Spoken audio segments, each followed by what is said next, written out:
Vaguinho was excited to take part in his school's scary costume contest. He thought about dressing up as Slenderman, a legend he had recently learned about, and believed he would win the contest that way. So he asked his mom to buy a duck suit and a completely white mask. She went out to buy them, but when she got back, he saw it wasn't what he had asked for. In a few hours, the contest would take place and the mask still wasn't ready. She told the boy to put on the suit and go ahead. That in 30 minutes she would arrive with the mask. When he got there, everyone was wearing their cool costumes and people couldn't figure out what Vaguinho's costume was.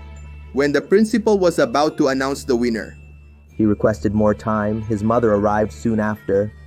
He put on the mask, but they started laughing at his weird costume, and then they announced the winner. It was Pedrinho. He was dressed as a werewolf. Vaguinho went home sad.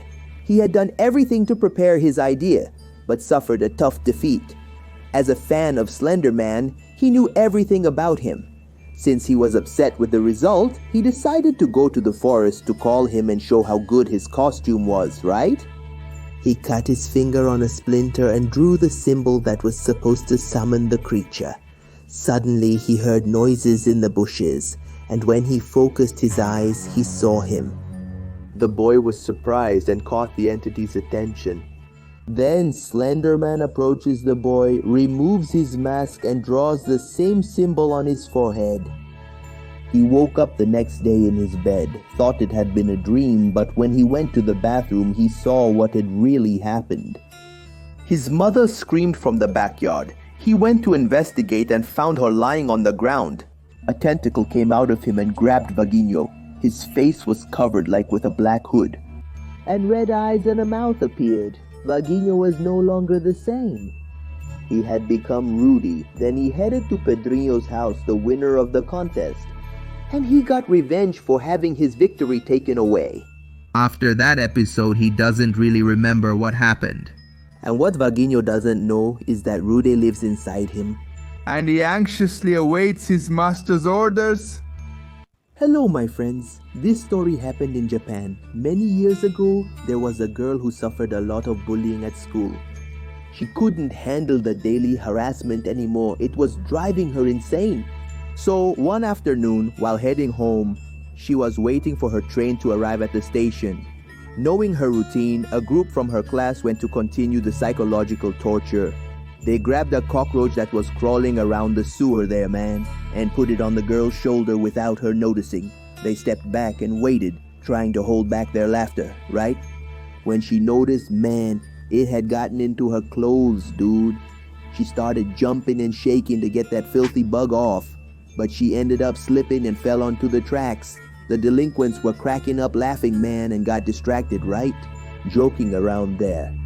But they didn't notice that the train was coming at full speed. So suddenly, the girl was gone. They couldn't believe what had just happened. They went to check and couldn't face the consequences of their actions. They promised to stay silent and not tell anyone what happened there. But punishment wouldn't take long to arrive. In the following weeks, everyone had already forgotten about the girl who, according to the police, had jumped because she was anguished with life. But one late afternoon when they were heading home, they started to hear a strange noise. The funny mood quickly turned dark. The sound started getting louder, man. It seemed like something was getting closer, until one of them couldn't take it anymore and ran ahead. He thought he had escaped any danger that might be nearby, but when he looked back, his two friends had been split in half, and something was coming toward him. He started running, but when he turned the corner, he tripped on a can and fell. That's when he managed to see what it was. It was the girl, walking using only her arms, man. And when he tried to ask for forgiveness for his mistake, she grabbed him. Since then, Tek-Tek has wandered through empty stations searching for her other half. And when she doesn't find it, she takes it from whoever is in her way. Bob Esponja is brushing his teeth a little before watching a movie. And suddenly, he gets a phone call from his friend Patrick. On the call, Estrella asks Bob for leftover food and Bob insists and asks if he wants to come over to his house. However, Bob is going to watch Mermaid Man and Barnacle Boy and says he doesn't have time for that.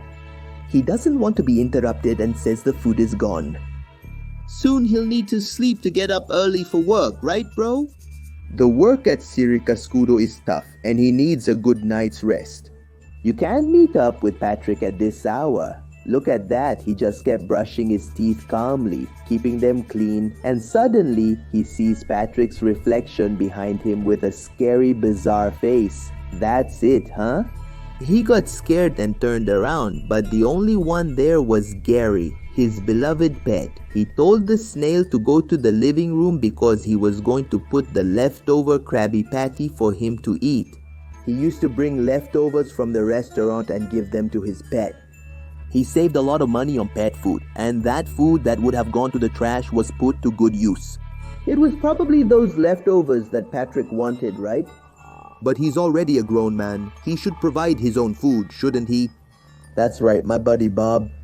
Suddenly, Squidward lets out a terrifying scream from his house. It looks like he's watching some horror movie or something like that. However, Bob ignores it and asks Gary to get him a soda because he forgot his fizzy drink in the fridge. However, when Gary comes back, he says something. He said he heard strange noises in the kitchen and said that someone is there. And when we least expect it, we see Patrick's shadow. Damn, did the guy break in looking for food? Is that it? Bob saw the shadow running to the library and went there to see what was going on, right, man?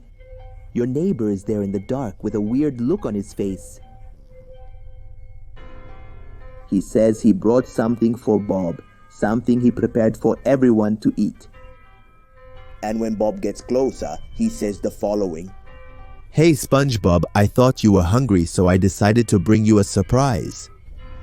Look inside this box. Here's our dinner. Am I or am I not the best friend you've ever had, SpongeBob? And when SpongeBob opens the box, he sees Squidward. He attacked Squidward and made stew for them to eat. So that time when Bob heard the screams, it wasn't a reaction to watching a horror movie. Yeah, he was actually witnessing real terror live, right man? That's when SpongeBob realized how psychotic his best friend and neighbor Patrick really was. And that from now on, he'll have to be very careful when refusing leftovers to him.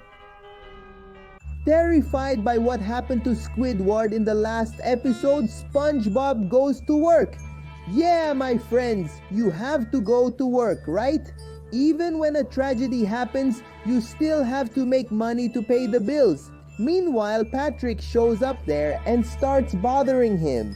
He says he made dinner the night before, but SpongeBob didn't eat anything. And now he wants to eat for free at the Krusty Krab.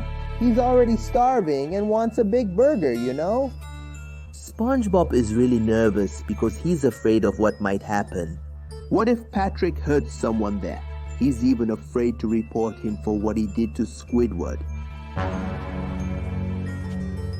Despite the pressure, SpongeBob ended up denying Patrick's request for a free burger.